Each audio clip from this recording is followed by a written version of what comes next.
Village ஸ்டைல்ல மீன் குழம்பு பண்ணலாமா? அதுக்கு மண் சட்டி சூடானதோ 1.5 ஸ்பூன் நல்லெண்ணெய், 1 ஸ்பூன் கடுகு, 1/2 ஸ்பூன் வெந்தயம், 2 பச்சை மிளகா, கொஞ்சோண்டு கருவேப்பிலை ஃப்ளேவருக்கு.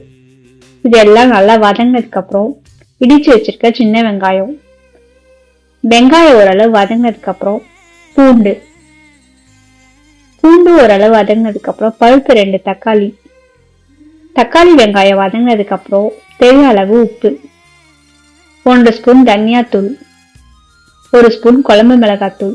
நல்லா கலரி விட்டு தண்ணி ஊற்றி பச்சை வாசனை போற அளவுக்கு நல்லா வதக்கிக்கோங்க. கரைச்சி வச்சிருக்க புளி தண்ணி. எக்ஸஸா குழம்பு வேணும்னா எக்ஸஸா வாட்டர் ஊற்றிக்கோங்க. குழம்பு நல்லா கொதிச்சு வந்ததுக்கு அப்புறம் நம்ம எடுத்து வச்சிருக்க மீன் துண்டை எடுத்து போடுங்க. ஸ்லோ ஃப்ளேம்ல வச்சு கொதிக்க விடுங்க. 5 to 10 மினிட்ஸ்ல மீன் வெந்துடும். வெந்ததுக்கு அப்புறம் ஆஃப் பண்ணீங்கன்னா டேஸ்டியான வில்லேஜ் ஸ்டைல் மீன் குழம்பு ரெடி. தேங்க்ஸ் ஃபார் வாட்சிங்.